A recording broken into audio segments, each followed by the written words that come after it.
Hi, I want to go to graduate school to do a PhD and become an analytic philosopher. What makes you think you could become an analytic philosopher? I am very interested in Frege, Russell, and Wittgenstein. I had good grades in Logic 101 and am ready to tackle really important philosophical problems using modal logic and formal semantics stuff. Just because you had good grades in Logic 101 does not mean you will be a good analytic philosopher. Frege, Russell and Wittgenstein had deep knowledge of mathematics and did not went to grad school in analytic philosophy. That was a long time ago. Nowadays you need to specialize in philosophy. Quine, Kripke and Putnam had math degrees. I don't want to be like Frege, Wittgenstein, or Kripke. I just want to be an analytic philosopher collaborating with my colleagues and doing meaningful work. Many top analytic philosophers are arrogant, self-conceited male douchebags who think they can solve every major research question on their own, so most work on philosophy is still single-authored. Besides, you realize because you are a woman you will likely face severe sexism that would make even the most unloving and insensitive person terrified. In most places the only way to make it is if you decide to turn on your fellow women and reinforce the rudeness and competitiveness that make some analytic philosophy seminar rooms cringy in the first place. I want to be an analytic philosopher. I will change the profession from the inside when I get my professorship. No, you will not. To become a successful professional analytic philosopher you need to do a PhD at an Ivy League university or Oxbridge, or chances are you are screwed. Universities accept many more students than there are tenure-track positions. Chances are you will be in your 30s still chasing research grants on formal epistemology from obscure universities without any personal life or unemployed on your parents' house. I will be accepted at an Ivy League university or Oxbridge. You probably won't. Those universities only accept 10% of their applicants, all of which are extremely talented and competitive. Even if you are accepted, chances are you won't get a grant. I will get a student loan, which I will pay when I am teaching at a good university. You will not be able to get a tenure-track position from a good university right off the bat. You will be a badly paid adjunct faculty teaching clueless first-year undergraduates on topics far removed from your thesis topic. I will accept any job I am offered.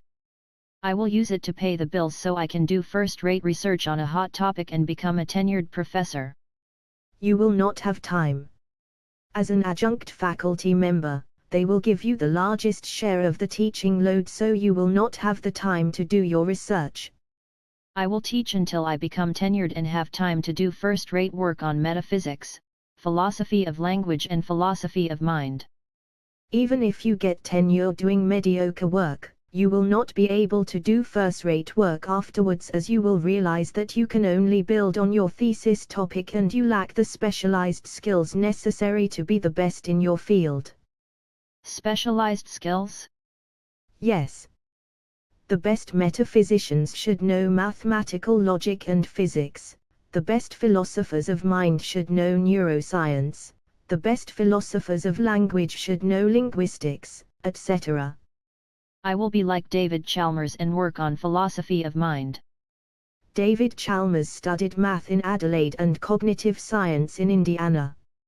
I will do the best I can with the skills I will get with me Ivy League PhD in analytic philosophy. Even that will likely lead to mediocre research. You will spend the last years of your young life investigating mereology or truth-maker theory, only to find out some years later at some conference there's a flaw in your theories when it's pointed out to you by an eager postgraduate student, such as yourself. You will then have to come up with an ad hoc reply, so all the years leading to your professorship have not been wasted. I will be an analytic philosopher so everyone will read my work. No one reads analytic philosophy. The only people reading your work will be a couple other analytic philosophers trying to find mistakes in your work. At least my parents will be proud. Your parents will be ashamed to say you spend your days thinking about zombies. evil geniuses and the metaphysics of wholes, so they will just say you work on the humanities. My partner will be proud. You will not find a long-term partner. If your partner is a non-philosopher, they will get sick and tired of the many conversations you and your friends will have on two-dimensional semantics and impossible worlds. If they are a philosopher, they will resent you if you're successful because they will live in your shadow, or you will resent them. On the off chance you are both successful, universities will not have tenure-track positions for both of you. I will do it so lay people will call me a philosopher. No one will call you a philosopher. Only continental philosophers and people like Alain de Botton are called philosophers by lay people.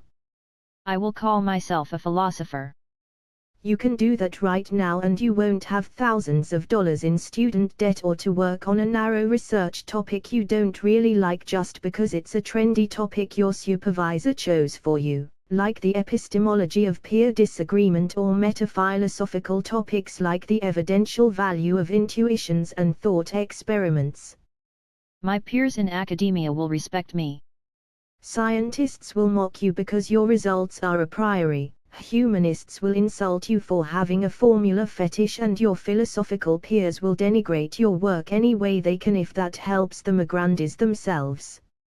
I want to work on analytic philosophy because it's fun. My dear, you can do it right now. In the meanwhile, please find a major that will give you some job security and can also give you technical skills that you can use in analytic philosophy if you choose to pursue it on your free time, like applied math, physics or computer science. I hate you. My job here is done.